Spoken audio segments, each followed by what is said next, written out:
ఉద్యమము ఎంతమందిని కవులను తయారు చేసింది, వాళ్ళని వెలుగులోకి తీసుకొచ్చింది. అంతవరకు కవులు గారని కాదు, కవులను, కళాకారులను, రచయితలను, మేధావులను వెలుగులోకి తీసుకొచ్చింది తెలంగాణ ఉద్యమం.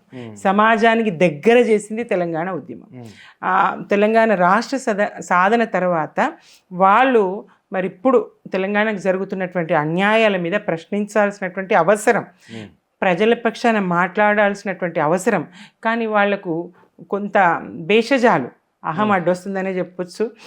ఆ భేషజాలు, అహం అడ్డు రావడం మరి గమనిస్తూ ఉన్నారు ప్రజలు కూడా. మేధావులైనా, ఇంకొకరైనా, విద్యావంతులైనా ప్రశ్నించాల్సినటువంటి అవసరం ఉన్నది, అడగాల్సిన అవసరం. వీళ్ళ మౌనం ఏంటి, దేనికి ఇది అని చెప్పేసి ప్రజలు అర్థం చేసుకుంటారు ఎవరేంటనేది. రేపు పొద్దున సందర్భం పడ్డప్పుడు వీళ్ళు మాట్లాడితే వీళ్ళ మాట పరిగణలోకి తీసుకునే స్థాయిలో సమాజం ఉండదు. ఇప్పుడు ఏం జరుగుతుంది, ఇప్పుడు ప్రజల పక్షాన ఎవరు మాట్లాడతారో వాళ్ళని సమాజం రేపు పొద్దున గుర్తిస్తుంది.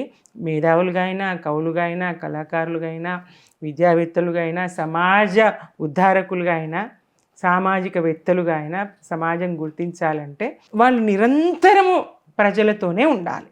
కొంతకాలం గ్యాప్ తీసుకుంటాము, బీఆర్ఎస్ ఉన్నప్పుడు ప్రశ్నిస్తాము, కాంగ్రెస్ ఉన్నప్పుడు మౌనం వహిస్తామంటే సమంజసం కాదు, సరికాదు.